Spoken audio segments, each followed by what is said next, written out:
All right. So we have another amazing guest, Mr. Ryan Clogg. And I'm not going to steal his thunder and tell you guys, what he's focused on in the business that he's working in. But I will tell you guys this, that, he's working within a company that does multiple 8 figures a year in revenue and doing big things, and just newer reconnected, at an event been a few weeks now in Dallas, and so I was like, Ryan, I had to have him come on the podcast. So we'll probably spend a good amount of time talking things, marketing, sales, technology, team building, and things like that on this episode. But Ryan, man, go ahead, give everyone kind of the overview, a couple minutes of, your background, how the heck you ended up in the business that you're in today, and a little bit about what you focus on day to day in the company that you're in now. Yeah, absolutely. Well, thanks for having me. Great to Yeah. reconnect. Yeah. Scottsdale to Dallas. But yeah, no. So we run an info coaching business. Did 30 million cash collected last year, and up from like 10 to 12 the year prior. I think it was 10, then 12, then 30. So felt all the Underachievers. growing pains. Felt all the growing pains hard. But yeah, I came into a company that already existed. A lot different than a lot of these guys who have these info and coaching businesses where they're the expert or they're the main partner. I was not on the initial stack, so I actually came in as like number 4 or 5 and was just building sales pages. It's very direct response heavy. It's like was in the ClickFunnels come up days of that, and so I was building sales funnels and random stuff, making $1,000 every like 6 weeks is what we joke about. Like, it was just random. It's whatever spit out the bottom. It was like give a little chunk to Ryan so he doesn't leave. And yeah, setting up emails on the domain, like just the silliest stuff early on. And that was probably 6 or 7 years ago. And Mm-hmm. then came to a crux a year to two in. We're like, how do we take this to 10 million? And we actually had met in, we're in the info coaching space, the guru world of that, but we don't sell to internet marketer. We don't do the internet marketing part. You don't We don't do coach that. coaches that coach We coaches don't, we to don't coach coach coaches coaches. that coach coaches. We don't, make money by telling people how to make money. Like we don't do that game. So ours is in a niche outside of that. We're in, the fitness space. So yeah, but we were both in a paid community, and the whole idea of it was using VSL call funnels in order to grow your business and do the acquisition side. And we had mentioned VSL Okay. call funnel. What the heck is that? Because then you started going, and someone was just listening, and they lost it, and they're like, "What is this? Other language that Ryan is Yeah. talking about?" Yeah, absolutely. So we were in Sam Ovins's old programs, and he had one that was all around how to get clients. And one of the ways, the main way, is through a VSL call funnel. So a VSL call funnel traditionally is going to be you run a paid ad, or you have an organic channel like YouTube, Instagram, something like that. You send them to a free training, a masterclass of something, and they opt in. So they give you their name, email, sometimes phone number to access the free training. And what they're watching, the training, is the VSL, the video sales letter. So they'll watch that. It'll be educational. And then towards the end of it will be a call to action. Generally speaking, when you're doing a VSL call funnel, the call to action is getting them to apply to join your program, to talk to you, to become a client of yours in whatever capacity. They will apply and book a call. And then you get on the phone with them. You have a sales team on the back that closes them and then goes into fulfillment. So Luke at the time was, how do we get to this? Because we were selling a low ticket monthly app, fitness space, the classic apps you see where you pay $27 a month and it's a volume game. So we transitioned over to that. We took some of the initial sales for months. We were doing sales calls and doing all that, and scaled it up to $1 million a month selling info. So we were selling basically login access to a course, a lot of volume. Price was $1,000 to $1,500 depending, some pay plans. And then we were kind of stuck at $1 million. And this last year we were like, how do we change this? And we toggled over we kept everything the same and like how we got clients, that acquisition side, but we changed over what we were selling, the offer, from an info product to coaching. So instead we sold one-to-one coaching with a coach for a year, which is, $7, $10, whatever, $1,000. So like a higher ticket offer, still sold over the phone, still sold the same funnel, just selling a different product. And that's how we got to 30 with, a million other changes on the back end. But in terms of acquisition, it stayed pretty consistent. Wow, dude, it's freaking cool how you guys have really ramped up and scaled the business over this last couple of years. So let's talk about for a second, with the people that are listening, a lot of people are doing 6 figures a year, low 7 figures, maybe $1 million, $2 million a year, and they're trying to scale up. Like, what are some of the lessons that you guys learned as you were trying to scale, let's say, sales and marketing? Like, were there certain things that changed when, you're doing, let's say, like close like 1 million a year, like a couple million a year, and like as you were ramping up, that were lessons that you learned that you wish you knew, that could be helpful for those that are listening. Yeah, the couple million a year too. So I kind of like break it down as the offer. So it's how we sold it and it's what we sold, right? So it's like what was the acquisition method or model, and then what was the actual like offer fulfillment thing that we were doing. Mm-hmm. Because those play in with each other. You can only sell one thing a certain way sometimes, right? So for us, and for somebody who's at a couple hundred grand, generally speaking, they're selling one thing. And if they're only selling a couple hundred grand worth, or even a couple million, depending, you're generally speaking selling one thing in one way and like through one channel. So you're only using meta ads, or maybe you have some others, but that's mainly what you're doing. And generally, what you'd want to do, depending on if you're trying to sell more on the front or you're trying to grow the business on the back and sell them more things, you need to introduce something else that's another offer. So a lot of people, a very common thing for someone like that is you bring them in the same way, but you have other stuff they can buy. So a lot of the time in info coaching, and I don't know exactly who demo of this is, but it's very common in that space, is you essentially have like a implementation ladder. So as low as people will sell a book that's $7, or a course that's 1,000 or 2,000 or whatever, all the information is the same. It's how it's consumed and then how likely they are to get the result. So the very tail end of that is, instead of $7 over here, you're going to pay 100,000 for the same information, but you're going to get it personalized. You're going to work one-to-one with the person who wrote the book. You're going to do all these things, right? Because it's the implementation portion. It's the likelihood that they believe they're going to get the result that they are willing to pay for. So Hormozy talks about this great. He's like, I'm a brainchild of that. A lot of the time, consumed a lot of his content. And, you're getting to Hawaii, the result. It's like, are you going to take the boat? Are you going to row it yourself? Are you going to be on the cruise ship? Are you going to be on the commercial flight? Are you going to be on the private jet? Like, you're getting the same place. You're trying to get the result that you can either read the book and implement yourself. So do it yourself. You can do done with you, which is like group coaching in the middle, or you can do done for you, which is like someone just transplants you to Hawaii and you're willing to pay, exponentially more. So that's generally the biggest thing is going to be offers. Once you get to that, there's a lot of people that have different frameworks for this. Cause like for us, for example, we changed that offer over. So we got to 10 million a year just selling the info product, which was actually really nice because the fulfillment on that is basically nothing. Yeah, Right? You have group coaching, you have login access, you have a community. Yeah. But if you don't have something on the back of it, it dies out and depending on how you do your, monetization model, for us, it was lifetime access. So it's like you have no future money coming from that. You're not selling them other things, which is where we were stuck at this 10 million. It was just the hamster wheel of acquisition. Your ad account goes down and you have no new customers tomorrow, or 2 instead of 40, right? So, but the margin was really good because of the fulfillment. So when we changed over to the new offering, which was the coaching, now you pay a coach. And in our case, you paid up to 70 coaches for their rosters. You got, you have people management, you have all the things that come with that, which eat into the margin, but you're selling it for higher ticket. So it just really became like everyone in our space is always like, oh, for offer to offer. It's like, oh, what offer are you running? Or what offer is this? And like, not what business is it? And when we went from 10 to 30, it turned into like a business. It turned into a real business. Everyone went W-2. We had a true overhead stack. We had like actual department leads. Like it became a beast. We got up to, right now we're at 130-ish team members. So yeah, that's the biggest thing. We rammed it though. We sold 71 million of it through one funnel, through that one VSL funnel. Amazing. Yeah. That's so and like sick. without any iteration to that. And that was silly of us. And we didn't realize that at the time, but like we hit it when we hit it, but it would have made like, I have a list of 200 things I realized we did wrong and probably 200 more that I don't even realize still. But like, that was one of the core ones, is not differentiating, not having multiple acquisition methods. Because, market, like we're in a very large market, but if you're not like that, those dry up.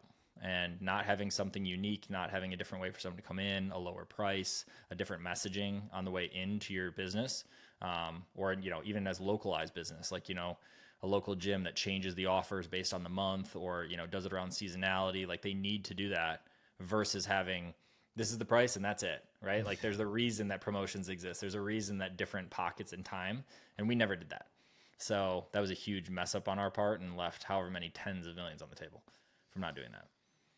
And still had a lot of success. So, it's pretty freaking cool. So I want to talk about that for a second on like, adding in when do you think it's the right time to start adding in actually other monetization channels, like as like a company at like general revenue range? Because there are people that listen to this. There's people that have agencies, info businesses. Then I have, a lot of home service people and real estate investor, real estate investors would be hard to, figure out more offers because they're just investing in real estate. But, for kind of like thinking of these different businesses, when is the right time to add in other offers? Because the other mistake that I see people make too is they have too many offers where they're like, they could do like 17 things for someone and they're doing 500 grand a year. And it's like, they can't grow because they're trying to fulfill on like 100 different offers. And they think just adding more products and adding more services is going to make them more money. Because they're like, well, if I could do more, I could make more. Right. And it's definitely not true. So what are your thoughts on that? Yeah, so like a big thing that we do is we model a lot of things. Me specifically, I model it off of someone who has what I want and has been Mhm. where I've been, right? And so like someone the other day, for example, popped open Cardone's product library, and it's like 100 different items that come from this and different entry points and different whatever. And it's like if you try to do that off in the beginning or even in the middle and try and do that, like it's not the way to do it. It's just too much different delivery. It's too much different ascension how you get through them. So for the back end, I always say like I think everything's a funnel. Like how deep can you go? And it's like a big question if you really, really go down the rabbit hole, because I can use this very simple example, but like my mom has a vegan recipe blog, right? And the Okay. monetization model is display ads. Okay, that's the very simple. That's how you make money. The next layer is like some partnership deals that you can get and like affiliate stuff, so you can add there. The next level of this, there's a guy that was on My First Million that talks about this. His mom had one that was a YouTube channel about knitting, I believe it is, or like yarn style thing. They have now gone to the level that they own an entire town that people visit, like Disneyland, around knitting and whatever. And it's a multi-$100 million business that started from like a blog and like a YouTube channel. So the depth in which you can take something is directly correlated to how the monetization methods, the types, how deep you go. So in our like simple business for us right now, we sell a little thing of info on the front. We have this coaching thing that is our main business. And how else can we make money? We are offering now, as of literally recent, because we had super leaky bucket, which I said we had really bad then. Now it's just like kind of bad. And we are offering things on the back end to extend LTV, because you pay to acquire a customer once. And the more you can sell them, I mean, think of the extremes of this. If you can get somebody and only make a little bit of money on your first year or first product, but on the back, they buy from you forever. All of that, or a majority of that, then turns into profit depending on your operations and stuff on the back, and what it costs to fulfill. But for us, we're rolling out like a group coaching model, for example, that has 95% gross margin. You no longer have to pay a sales rep, the marketing, you don't have to acquire the new customer, you already have them. So we're rolling that piece out. Supplements. They already are buying supplements in our fitness world. We don't sell them that. It's like, why are we not doing supplements for a couple million a month? Like these different things. The distraction is real though. So like back to the actual like direct question of it, of when should someone start to do that? You should start to do that when the opportunity at hand is like reaches the tipping point. So when your acquisition is dialed, you don't want to like spread your focus out, especially for the leaner teams or like solo operator people, where it's like, oh, I'm going to have 4 front ends and I'm going to have 3 middles that have different fulfillment, and I'm going to try and keep them over here. What you really need to do is master the acquisition. You need to know that when you kind of at least mostly shift your focus to the back end, to how you can keep them longer, how you can make more profit, how it can turn into more of a business and less of an offer, because this is your offer. This is your business, right? Like the whole thing. So Yeah. once you actually have it dialed, once you actually have consistent acquisition, then you can worry about, okay, I know my cost per customer is $500 or $5,000. You know your numbers. You know this one is working and it's fulfilling and it's getting them the result, which creates the flywheel to get more customers, whether that's referrals, whether that's case studies you can use in your marketing, whatever. Then you can worry about, how are you going to keep them? What are the things that this person want? What's the next evolution for this person? And that's where I'm a little bit jealous of the make money online and the coach a coach space. It's so easy for them. It's so easy. It's like the initial model was always like, teach people how to get customers, and you sell that for $2,000 or $10,000 or whatever. Then what's the next problem they have? They don't know how to productize the service and do the fulfillment in a consistent way. So you sell that for $10,000 or $20,000. You already paid your sales rep. You already paid your commission. Now you're just selling them something else. And then the high tier is like the best of the best want to just hang out and be in a mastermind together. And that's $50,000. And that's $50,000 a year. And they do these models where like on the front, it costs them $1,000 or $2,000 to get a customer, and they make $4,000 or whatever. And they're like, oh, 2x ROAS. Like that kind of sucks. So you put $1 in, you get 2 out, and that's it. That's before software overhead things. Yeah, yeah. Over here, it costs 50 grand for you to host 3 events a year or whatever. And that cost is in this range, like can be a little more with physical events. Some are just digital. And it's like they're just making 50, 50, 50, and it just hits. And that's where you get 800 grand, 2.4 million, whatever these numbers with like almost like 90% margins. And it just hits the bottom line depending on how you structure it. So I think the big thing is focus. It's once you know that this one is ready and can like kind of have your focus a little off it, or you leave it with team that can handle it now, you Mm-hmm. go to the next step and the next. Mm. Because it's a huge leaky bucket thing. It's silly to not focus on how to make more per customer, but Yeah. But you want to, it's like making sure. So, from kind of unpacking some of that, it's like making sure you have like the obviously like product market fit. You're getting consistent customers for a consistent cost. So, you know what your numbers are. And then once you have that, then it's, okay, do you have a team that can help make sure that continues to happen so you can focus on maybe creating something else on the back end to, or maybe establish affiliate relationships that, you can sell them more stuff. I was talking to you right before this as we were getting on, and there's a deal that I'm looking at here in Arizona to buy. It's a water softener and RO company. And, I'm talking to the guys and I'm like, man, like that's a cool business because they could have recurring and maintenance contracts because I don't know how to like do anything with my RO system. I don't, yeah, it's like, yeah, but like, you go sell something one time and like I talked to them about it. I'm like, hey, like, are you guys like selling maintenance agreements or like, annual service where you just like pre-sell and like get it on the calendar? It's like you go to your dentist, like when you're leaving your dentist appointment, they're like, let's get your 6-month appointment on the books. And then you get text reminders leading up to that appointment and email reminders leading up to the appointment. And it's just like, you just show up.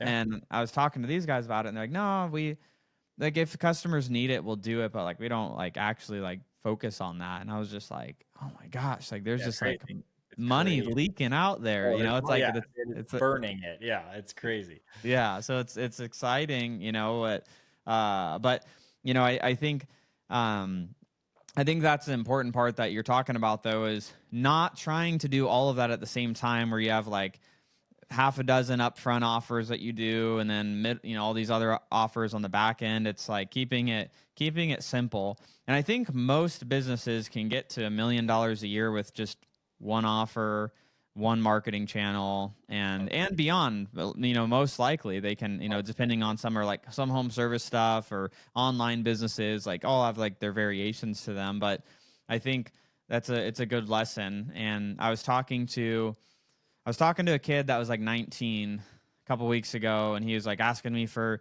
advice, and he's like cleaning windows, and he's like I'm gonna start doing their landscape maintenance too, and like I was thinking about starting to do pressure washing too because like I've had some customers ask, and I was like, dude, like it's just him and like a helper, and I'm like, dude, like you're doing just like 100 grand a year, like how are you going to scale like pressure washing and window washing? And then like, are you going to have a freaking weed whacker in the back of your truck and a pressure Yeah, washer and like all, and like, dude, like there's like, you're building a too bunch of much. different Yeah, it's too much. businesses.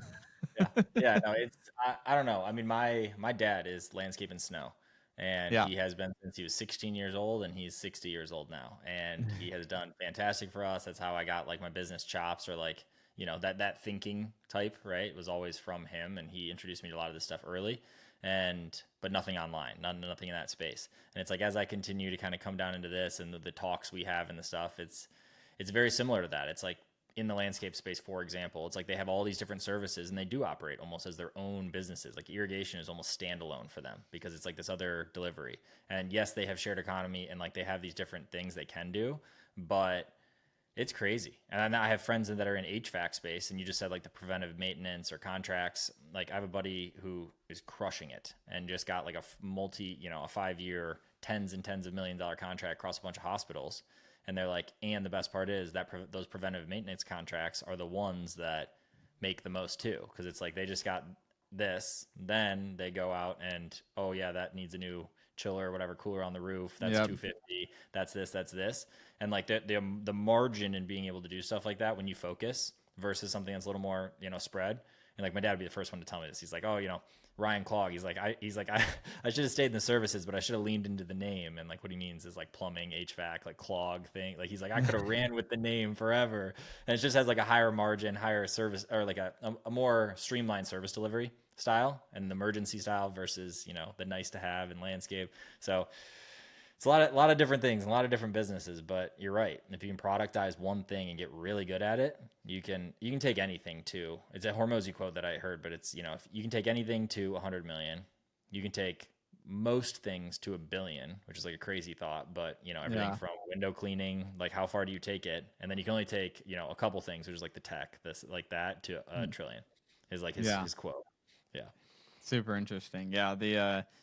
I mean, cause like, selling a company for 100 million, it's like a lot of like most PE companies, they'll buy if a company's doing 10 million EBITDA, 10 million profit. For those that don't know EBITDA, a lot of private equity companies, they'll pay 10 to 15 times on that. Obviously, it depends on the niche, the specific industry. Some will get more. There's some software person listening, like I get X amount on revenue. It's like, yes, like different industries have different multiples, but it's crazy because it's like, okay, you could do that and you can grow a business to 40, 50 million a year and be at 10 million EBITDA and get, over $100 million exit. And you could do that in all sorts of spaces.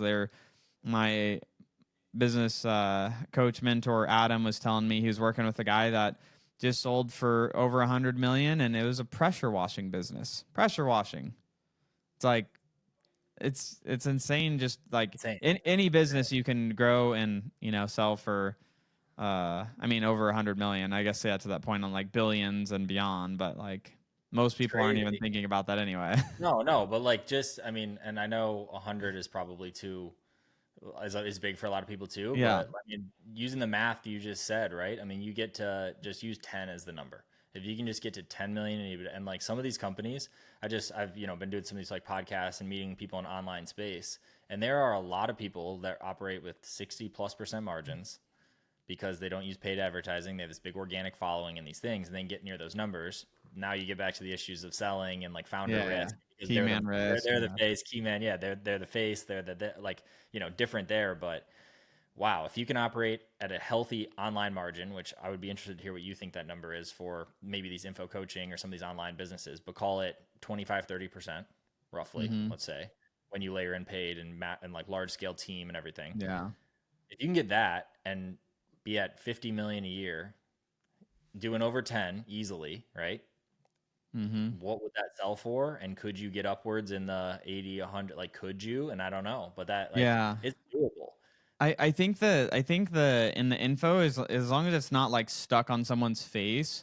Oh, for sure. I think that's definitely sellable. If it was just one brand face, like I think that would be challenging to sell. I think, if at scale, like an info business, I don't see why they wouldn't be able to be at 30 to 40% profit. It's, with the right back end stuff, like you're probably 25, 20, 25, and then you add back end, now you're over 30. Yeah. And because then the cost is the same on the front end for all of that. So I think there's no reason an info business wouldn't be over 30%, like your guys is. But the, like with the Gator product, Pace wouldn't want me to share like the actual numbers, but as far as that on the podcast, but the net profit, we were they're like mid 40% on profit. Well, I've heard it. I've heard it's a thing with paid depending on how you have, it's a lot of the time for us at least. And what I've heard is it's around the acquisition. That's like it's the big question mark. Like it's acquisition, which is your mix of marketing and sales, call it. And then it's your fulfillment, right? And then like for the unit level. And that's just kind of how we look at it. And when you have paid that's either not in a great place or is just inherently high for what the industry is or whatever, you need that back end in order to get close to those type of margins. Cause you're 100% right. It's 25% on the unit, or for whatever, maybe 25 to 40% on the unit.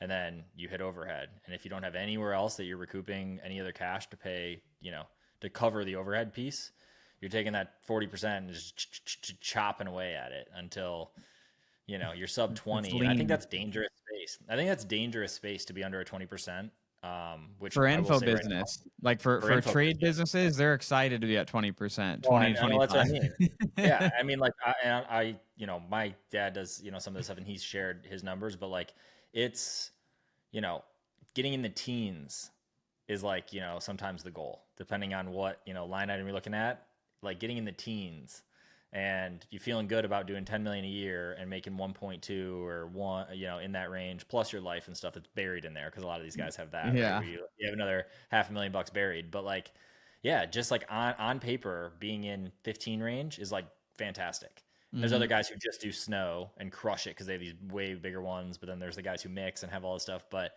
it's interesting. But those companies are going to sell easier, in my opinion, than our business. Yeah. Well, yeah, it's like Hormozy, he did a video around like the info business, and it's like you can grow up bigger, faster, and make more money, but like the enterprise value is harder to get, versus like, you know, a plumbing or electrical or landscape or whatever. It's like harder to grow and it takes longer to grow, but there's more enterprise value, depending on the Yeah. business. And but I think one of the lessons of just like for any business that's listening to this is if you have that predictable system to get customers and it's profitable, like how can you sell them more stuff to that current customer Agreed. database? And I'm gonna ask a selfish question because I'm curious your thoughts on this. But so we have at our cleaning company, the Perfect Clean, we have an email list. We were literally looking at it this morning of people that we can actually email, real emails, no D&D on them. We have like 52,000 people.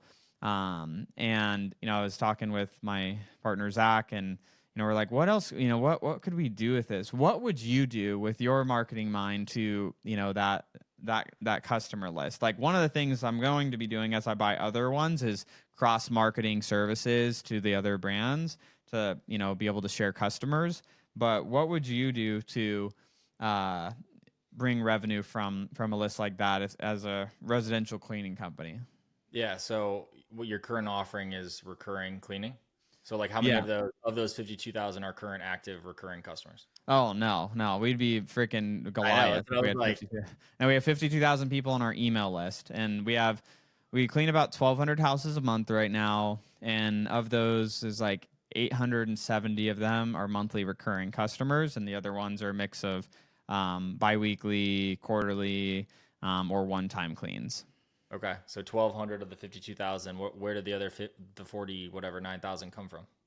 Well, that's just the list that they've built since they started in 2019. So like I So only came into those the are all business. customers. No, they Past weren't customers. all customers. This is just the lead list. These are people that opted in for like I'm interested in cleaning services. Maybe they sold them at one point. Maybe they never sold them at one point. Some of them maybe were customers for a while, then left. Some of them too, it's a mix. Like there's people that come in as like one-time cleans too, where it's like they're moving out of state, they need to clean their apartment or their house before they move, so they get their deposit back. So there's a mix in there of all of that. Yeah. Yeah. I mean, it's the win back style. So generally speaking, I mean, depending on how much information, if you have phone numbers, that's like the Yeah, we best. have phone If you can, numbers on. I think the phone numbers are in like the mid 30,000s. that's crazy. Yeah. I mean, you're sitting on gold, right? So Yeah, because you don't know which ones were move outs or no longer there or whatever, you just hit all of them, in my opinion, is where you start. And yeah, it's a classic win back. So you need something that is, the sexy offer to blast to them.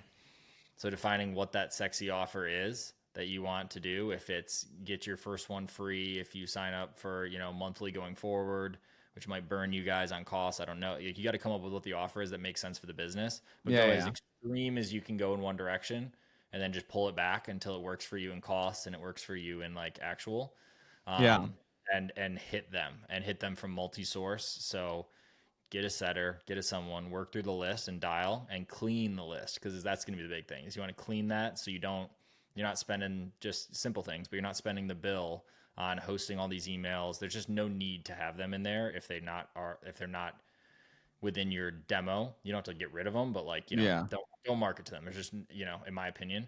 yeah, And then yeah, it's going to be doing that and hitting them with the offer, cleaning the list, finding one that's like a solid offer, because then you likely can use that offer on paid if you want, hmm And then from there, I would just literally have a cadence. So emails get buried.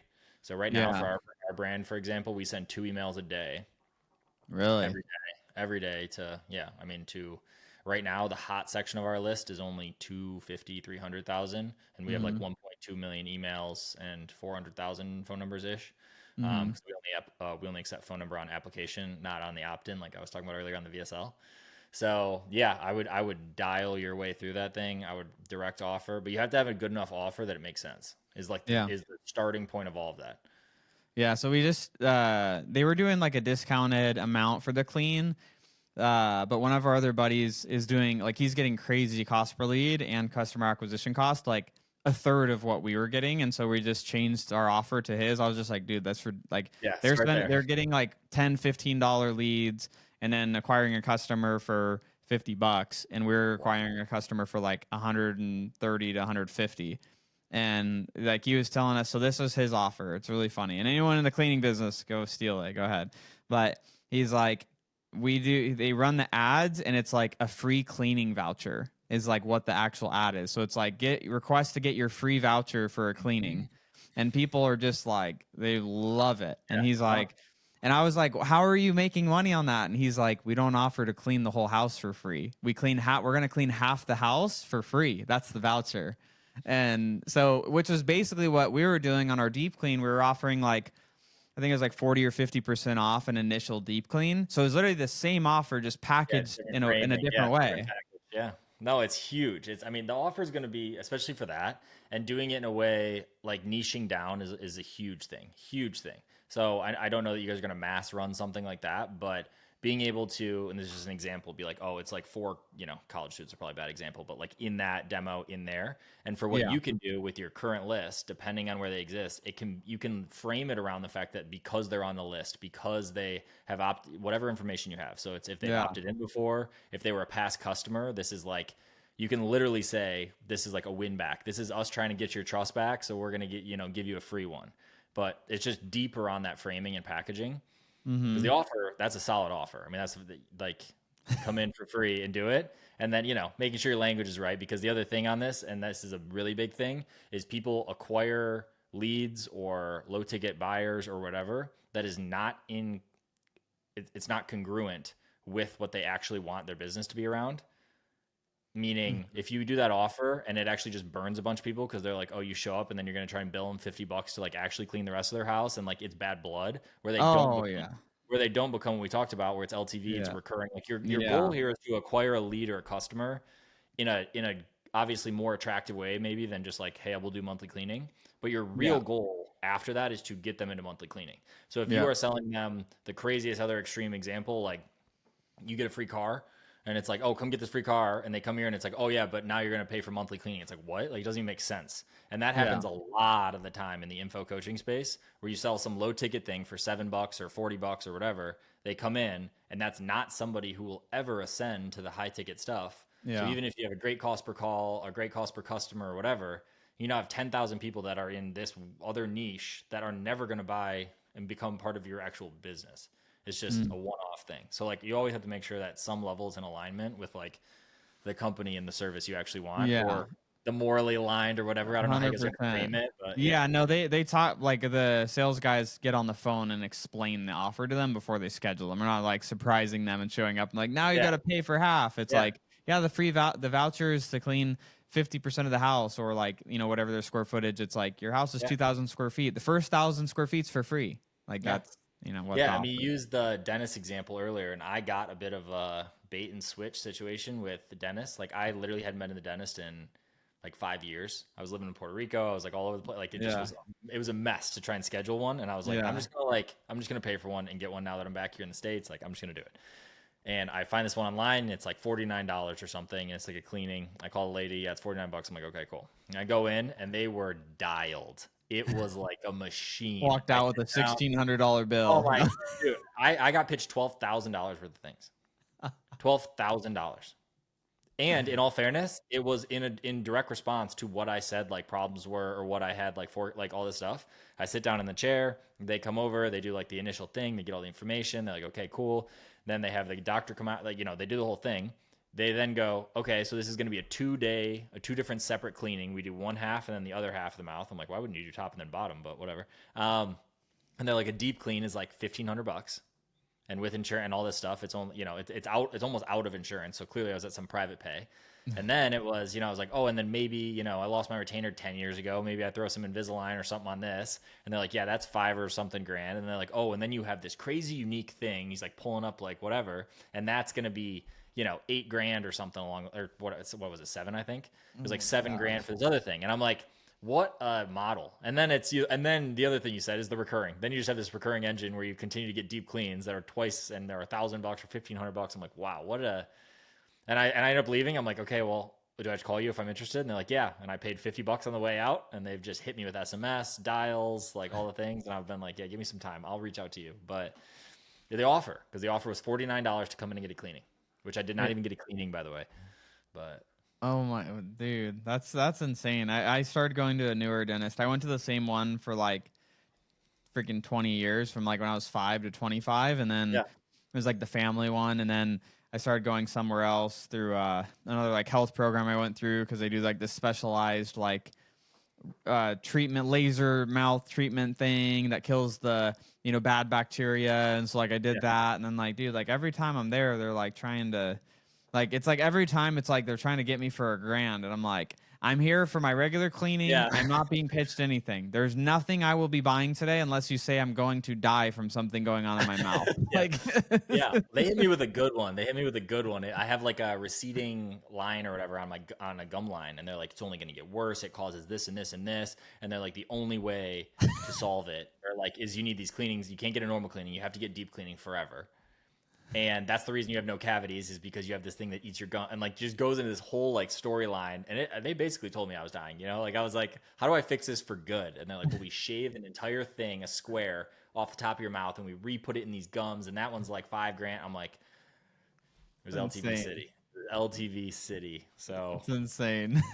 I'll probably So do there's it a one happy day. medium. So for everyone listening, Yeah. there's a, there's a way of like bringing your customers in, giving them a great service, and then selling them things that make sense. Because I also think there's a way to like overdo it too. Like there's a company here, I won't say their name because I don't want to like call them out, but they're like one of the biggest like HVAC, electrical, plumbing companies. They do all of it, and it's like, it's, you call them, you're like, just get ready to bend over for the price of whatever they're gonna do. Like, but Yeah. they're the company that'll show up at any time, any day, and do the thing that's needed, but you're gonna pay. Like a hot water heater, like we have like handymen that do that type of stuff at like rentals and flips over the years, and it's like, we're gonna pay like $1,000 like to put one of those in. It's like, these guys, they'll come out and it's gonna be like 3,800, and then they're gonna hit you with like a maintenance like plan or something. Like, Yeah.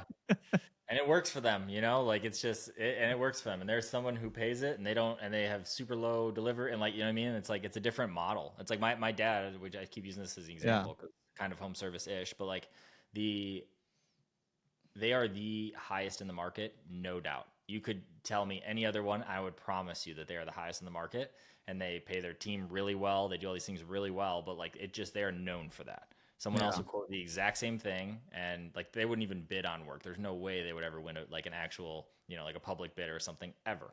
And they're just those guys. Like they're just the top tier, oh, backyard, like, yeah, it's $1 million. Like, oh, this, oh yeah, it's 1.2. Like, oh, this and this, yeah, it's 180 grand for the year for your snow. Like they're up there, and they kind of operate in that model.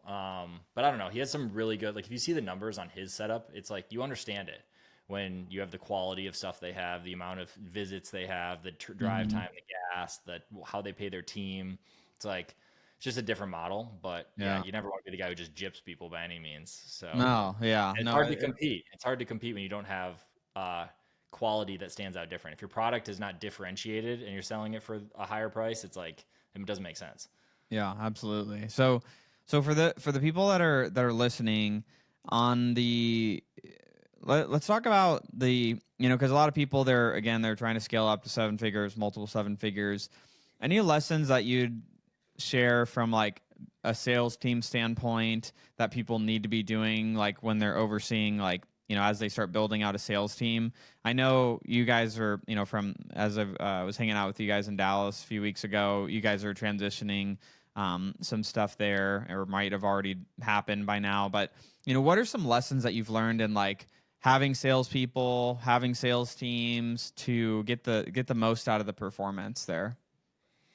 Yeah, I might honestly be the wrong person to answer this but I'd be very happy to share the story. But when it comes to advice, this is Well, like, I think it's so, sharing like a thing that it uh, didn't go well, and yeah, right? It's yeah, like yeah, sharing something that you're not happy yep. about. I'm happy to do What that. lessons were learned in that? Like Yeah, that's what trying to help someone else that maybe going down a blind path.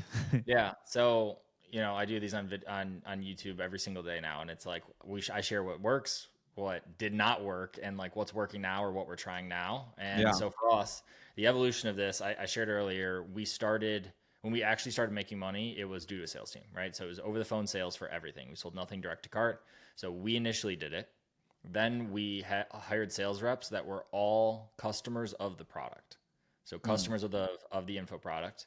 They were diehards. I kind of look at it yeah. in two things. So you have like sales skill, and then you have like product slash Belief. like resonance, belief, like that whole side of it, right? It's like the inside versus the tactics.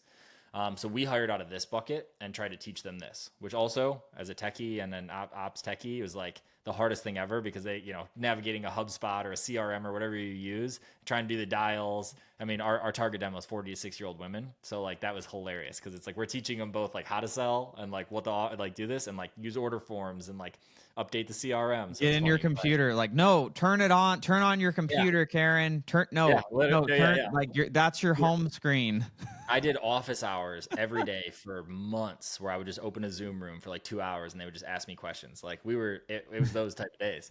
But that team, we had a couple people that came through to there that were in sales in life and a customer of the product, and they crushed. So they had both sides of that. They already had the Mhm. tactics and they came when they had the belief and they were like superstars. So like our first sales rep that did that made 400 and something. They became like a player coach sales manager, which is the first error we made. Huge error. We did not understand you're not supposed to take your top producer and make them the manager. We wanted to get out of that and go focus on other things and honestly go focus on other businesses. We just thought it was a big cash flow thing and we were just going to let it do its thing, and it nuked. Culture went to bad. She was she was a rock star, plain and simple, but At like sales, just but not at not a leader. management. Not at management, not at, the cultural part of it, not at the people part of it. She just wasn't. So that was the first big error.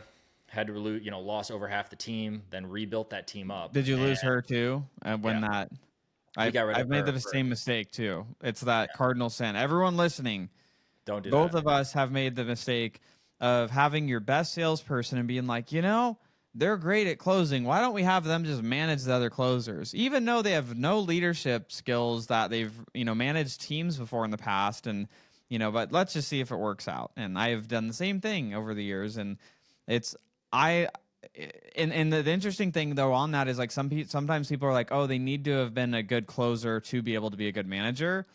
It's not the case. Like you can hire people that have never actually closed themselves and be Yeah, great managers because it's like they're 100%. performance managers. They're not actually closing. 100%. It took me the understanding of like Michael Jordan or these guys, or have these coaches that teach them how to do things that are not Michael Jordan, right? Like Yeah. they're like at that level. And I think about that with a lot of things when we're hiring coaches for specific things. It's like they don't have to make 10 million a year to teach you how to do certain things within your process that will help you make 10 million a year, right? Yeah. Like there's details in there that are different. So that was the first big kind of like shift in error for us. Then we ran it more or less ourselves. So let's just lead this with like our grit. And another big thing is we've always built and had everyone in leadership that has had their personal best within the company. So they basically came into the company and we all grew together, us included, where we didn't ever hire talent that had like done it before ever and like hit a PR. Generalist versus specialist. Correct. And just like inexperience, right? Like Yeah. it's not like they're coming from somewhere that they had led a sales team where they did 3 million a month or whatever and then came here. So we ran that team for a while. Then we tried to do the sales like agency management route. So we're running the sales team. They're doing okay. We're still at 800 to a million a month ish. And at that time, now it's like common practice. And we know some good people, like a guy we were talking to that was sitting at our table. Josh. Yeah, Josh, who I think do this the right way. When we tried to do it, it was essentially a 1099 manager that would come in and would like lead, that would just lead as management for like a fee and like a percentage. So we tried that one-ish, two times. We hired like the top guy in the space. And again, they have like internet marketing tactics, which didn't really work for us too. So there was like a little bit of like context difference, but mainly I think it was the model of how they were running it. Then through that, we got connected with a guy that was running another pod, is what they call, at scale. It's you have a sales manager and you have multiple pods with 10 to 12 under them. He was running a pod that had done 3 million a month, which was the largest pod in this other like health coaching info company. So they introduced us to him. He came over and became our internal sales manager. And between him, offer change, financing change, like all of the things kind of at the same time, that's when we ripped up from 1 to 3 million a month and hit the year where we went from 12 to 30. So like he was a big piece of that. And exactly what I said, like that was our first hire that came in with the experience who had done it. I will say what you just said, Josh, and like that, their model, and you can give exacts, but call it 20, 25% or whatever. It's now common practice for some of these companies to take 20 or 25% of your net new rev, of your new units you're selling, and they just fully manage it. So they'll hire the sales team, the setters, the like management, the everything, and just handle it for you for 20 something percent. And I think that is actually, if we knew about that then, I probably would have done that. Yeah. You're not going to sell your business with that implemented. You're not going to do whatever. But like, if you want to focus on just like mass acquisition or marketing side and fulfillment and how much can you make per customer, and you don't want to worry about the people and the ins and outs and the culture and the emotional flow and like all that stuff, it's just not your sweet spot, or you don't know somebody who can run it. I think that's a fantastic model. And we would have done it if I knew about it. Yeah. So he got us to like 3 million, and then we exploded acquisition. And this is just kind of like part of the importance here because it's where we're at current state. So our acquisition exploded in like end of Q3, Q4 last year. Cost per acquisition went crazy high. The volume of bookings went way down. So calendars were only booked out half the time. We changed the whole comp model, made everyone W-2 on the sales team because we're going to sell one day, and like this whole thing. And like cart way ahead of the horse, like way ahead. And it was not good. It was really bad for a long period of time. And the culture within the sales team, it's like the number one thing. It's like, yes, they have skill set. Yes, they have belief, but like the culture, which is, I guess, is partially belief, went really, really down. So sales manager was in there, kind of not really turning things around. Oh, they're, the trust in market. They're just like kind of a lot of fluffy stuff. Super great guy. And he had other ambitions to go be an entrepreneur. So we're like, okay, cool. Let's position this to you exit, and we'll find someone else new to bring in. Found a sales manager that has more experience than anybody I've heard in our specific space. So like our sub niche of this, like the health and fitness, the women's fitness, has the direct experience and volume of doing over 100 million a year in phone sales in his teams that he's managed, and like this whole list of things. So we're like, we want him, figure out the comp, do whatever. Got him in, perfect, what I would consider, near perfect pass off of I'm now out, I'm now in. He edified, he did the whole thing because we have a team of 20 and did that. We're 2 weeks in today of this. Same leads, same volume of booking, same everything. We were doing 50 grand a day, 30 grand a day, 110 grand a day, 50, like all over the board, but like randomly. For the last week, we have averaged like 110 a day. Yesterday, we had our record day since our last like big record day, which was like Q3. Did 150 something. Day before that, we did 130 something. Day before that, we did 140. Same team, same lead flow, same whatever, different management. So take that as you kind of want, and where the belief is, and like, we didn't change the offer. We didn't change the financing. We didn't change anything directly. In the beginning, he said, this is a number-driven culture now. These are the new expectations. These are the standards. He rolled out a new script, but like a little bit after that. So like it was happening even before that. Rolled out a new script. We got a slide deck, like tactics, right? Tactics, energy around that. Yeah. And it's been a big shift, right? So all to say, at the same time, we fixed marketing for months prior so that we were primed for this, because it's an everything game. But it just showed that where we thought a bottleneck was, we solved for in marketing, and then continued to think it was marketing because the sales weren't backing out. When in the end, or the next iteration of that, was very clearly sales. That's wild, dude. In hindsight. Yeah. Well, I think the lesson's great for everyone listening, because what it comes down to me is like everything rises and falls on leadership of whatever the department is. Yep. If marketing's not working well, let's point to whoever's leading the marketing department. And it's like, hey, what's going, like, how are we going to fix this? And like sales, same thing, like any department that's not doing well, we can look to the leader that's running that department, and they're it's like we don't want to point fingers necessarily, but it's like we Oh, can, yeah. there's a, it correlates. And Yeah. I think that's also one of the challenges of like as companies grow is you outgrow team members because they're generalized and they worked fine up until maybe a couple million a year, 5 million a year, but then they start to get out of their depths and it's like they've never like managed leaders that are now managing leaders that are managing like multiple divisions of teams and like and then so it's like there's like people just get out of like where they can be. And like I always tell our team members, I'm like, look guys, like we're very big on like everyone working on their personal growth and development and their role and in their skill sets. And the reason I harp on it with our team is like, look, as we grow, like eventually it's like as the company grows, like their skill level may be here, company revenue continues to grow, and then it starts to taper off if they're not continuing to raise their skill set. Yeah. 100%. And then they become the bottleneck, and then it's like this weird conversation of like, okay, well, John's been great for years, but now John's actually holding the company's growth back because he didn't continue to professional develop. Like he was good until we got to this level. Now it's like it's not working anymore. Yeah, and again, I have no bad talk or anything. Like the guy's like family to us, right? And he came Yeah. in, and for us, I even go the step deeper on that of like, okay, who's the real leader? It's like that's the leader of that department, but like you're the leader of that person, you're the leader of Yep. the whole company. Like the buck Yes. stops with you, right? So Yep. that is a huge eye-opening thing for us of like what we thought good stats were because of where we are experienced, which I said every time we do a new record in this month is like our personal best across all the leadership, across everything, right? Yeah. And it's like we've never hit these new records in our lives except for here. So Yeah. for us, looking at the department from a scoreboard perspective or having the conversations or like knowing what is good or not, or knowing where it should be or shouldn't be, we didn't know. So we Yeah. thought it was okay to have this KPI, this KPI, and thought it was a marketing issue.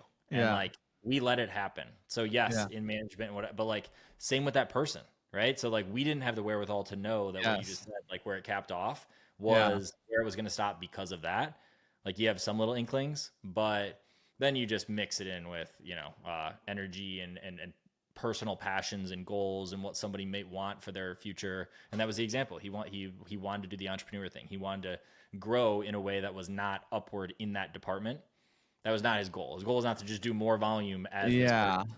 His goal was to be like a different role, which directly affects internal alignment with how you're going to do your job and continue to progress and like do these things. So yeah, that was a huge learning curve for us. I've started to look at things a lot like that. Like, what's the bottleneck? What's the bottleneck? I say that in all my videos all the time. It's like, it was marketing. I think we're foundationally set. And the big thing with us is we left it now, kind of how I talked about sales in the beginning or marketing or acquisition. We left it with a CMO now that crushes, which you met. Yep. Now we're doing the same thing with sales. And it's like, you need to continue to support and get them the things, but sales was a big one. Now that's there. What's the next thing to break? What's the next department and then leader that's going to break? And for us, it's data, it's fulfillment, it's kind of tech, which is like kind of the put together of those. It's how they do that. So that's what I'm trying to get ahead of and like front run right now. Yeah. Change Dude, our sourcing. something I would say for you guys, and I don't know how much you guys do it, but like at the revenue range that you guys are at, I think you guys would benefit from having like an outside leadership development trainer like work with you and all of your leaders. I would agree. Because I would that's agree. like that becomes obviously one of the bottlenecks, and like continuing to develop in on them is, when I talk to Adam, my other coach Jeff, and both of those guys, Jeff helped grow a company over 100 million, and Adam like at $1 billion exits, and they're like, and it's the people and like continuing to grow their skill set so that they can lead bigger teams, they can solve problems and get better at how they actually manage their teams too. And so it's like that leadership side I think is super big. The other thing that I thought was interesting is you were talking about it is like, we get accustomed to like our own like rep maxes, I guess, and like our numbers in business. And then you like bring in someone else and it's like, they just like totally destroy it. Like I was telling you earlier too, like I was on this call with my coach Adam, and again, like $1 billion exits, and I bring on this company that I'm looking at investing in and working with, and Adam's just like, yeah, throw this together, and I did these 58 acquisitions, sold 2.5 billion in exits, and he's just like going through like like what could be possible for this plumbing company, and to these guys that have been running it the same way for over 35 years, and Adam's just like, yeah, if you could put this together, and we'll go buy 4 more around town. We'll throw them together. 4 million EBITDA, sell for 32 million bucks. You guys will get another few million bucks on that. And it's just like so casual. So Like casual. people that have like done these like monster, things. It's like just kind of like it's like talking about like, oh yeah, like I'm gonna go to the park later. It's like that's kind of like the Yeah. casualness of the conversation. Yeah, because they have proof. They have the confidence in it because they've done it, right? It's like that loop of being able to do that and your mind to Yeah. be able to expand. I was talking to Luke about this in the car when we were leaving in Dallas. I'm like, and the crazy part is there's somebody that is going to buy us or would look at our business and be like, oh yeah, this and this, and they have 12 of them, and they're like, oh, like the private equity companies, they're like, oh yeah, and then we'll just what do you mean? We'll throw an operator in, we'll do this, the math makes sense, and then we're going to get 12 of them, like what you're Yeah. saying. And like we're over here like I don't know, like the dashboard looks like the wrong pink and like the Yeah. color of this, like does it incentivize them if this percent's in this bucket? I'm like, there's you can go so deep into this or so far out, and that's Yeah. the depth conversation. That's how big can you take it? How big can you think? How big can you execute on?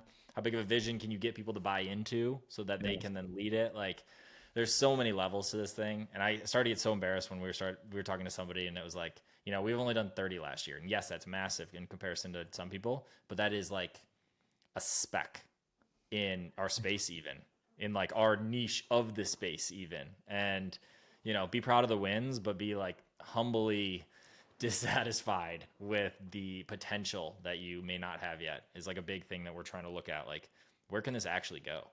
And Yeah. like sit down and work and get to it, because if that's the goal, because that's Yeah. the other thing, if you don't want to do that and you don't want to have 300 employees and you don't want to live that life, like don't do that either, because you can make a couple $1 million doing anything. Yes. Anything.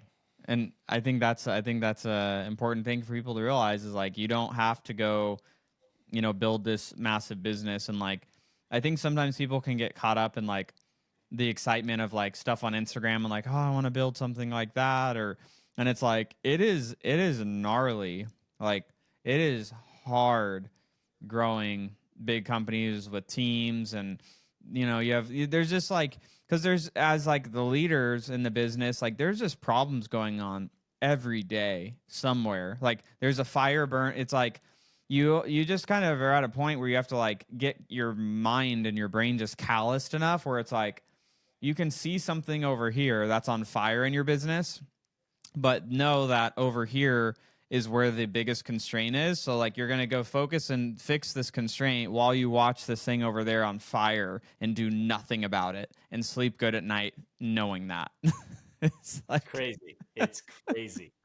And I'm like, I'm kind of the leadership development thing you said was huge, because I'm like, I know that's there. I know that that is like a glaring thing. And same drive out of Dallas, I was talking to Luke and I was like, yeah, I would love to like pick Cody's brain and talk about this and the scorecards and like the layers of development that we need, or what types of leadership, how they run. Like I think what you're doing is great. And again, it's because it came from experience with you. You've done it. You've done it in these different companies, you've done it in different faceted parts of it. And I was like, that's like the next step.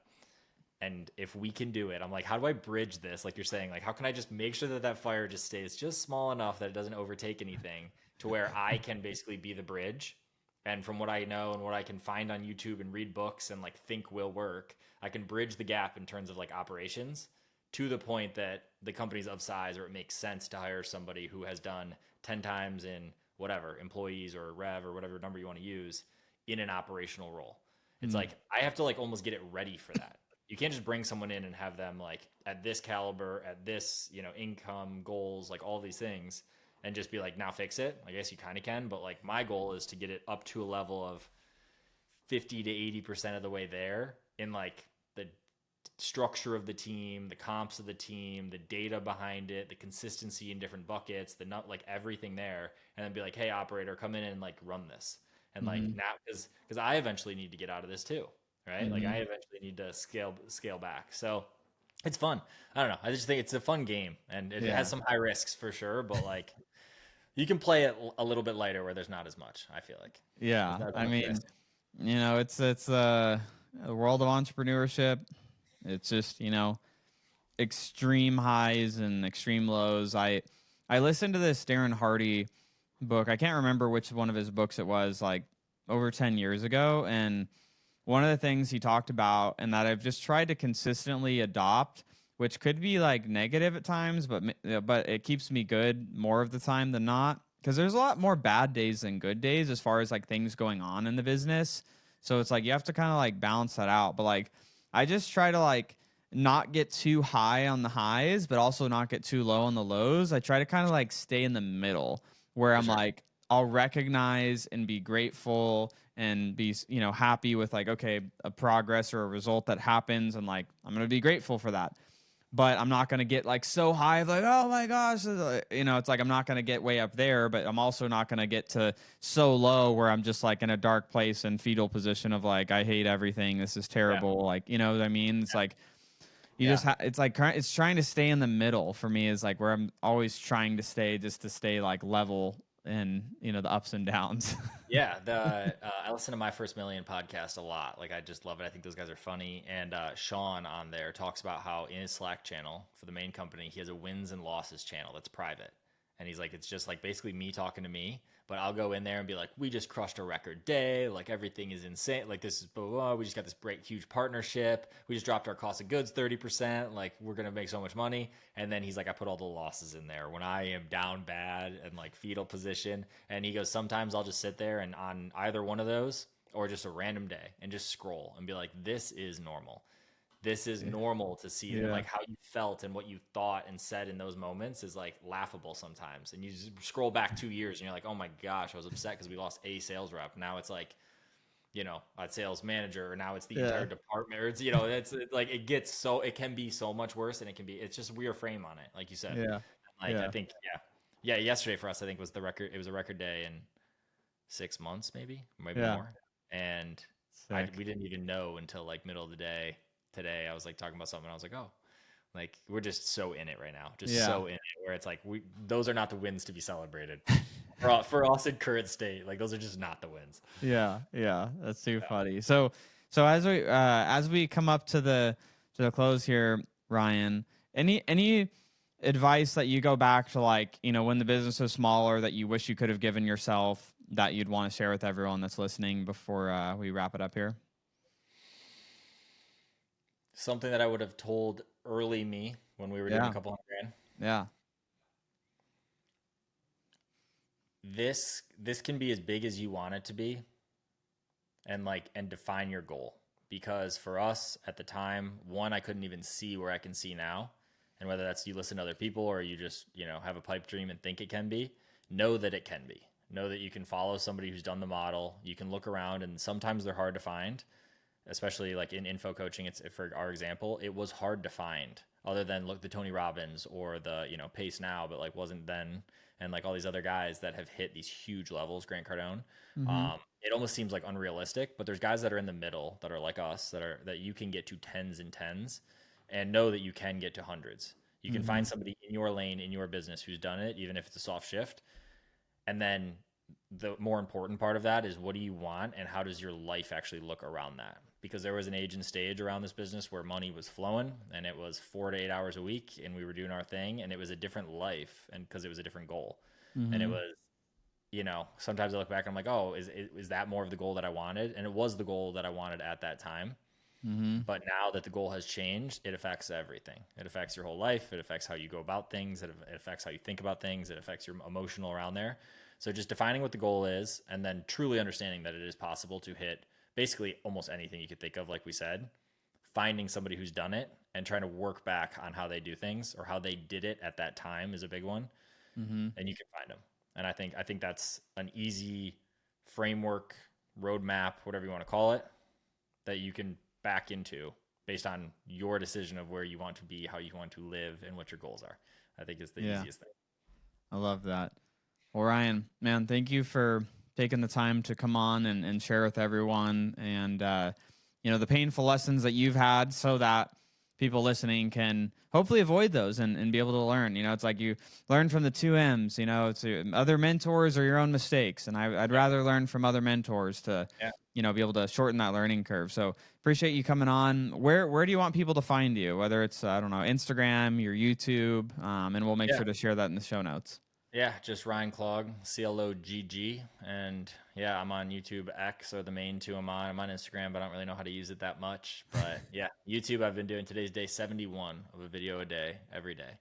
So How long are you? What's the goal now? I know I asked I you don't that when know. we were in Dallas. Yeah, it was 30 initially just to get them done, and then it just started to catch momentum. And the reason I do them is for talent, opportunities, and network. And I have such an inflow. That's how we found the sales manager. That's how we're finding some new marketing team. Like we just have so much access to talent now, and we haven't even scratched the surface of what we want to do or who we'd want to bring in.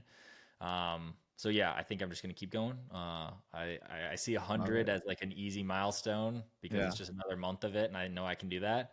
But if I go beyond that, it'll probably be broken. It'll continue, but it'll just be less frequent. Not every day. Every day is some crazy behavior. Yeah. Awesome. Well, thanks for coming on, and we'll make sure that ends up in the show notes so people can go check that out. And for everyone listening, we'll see you in the next episode.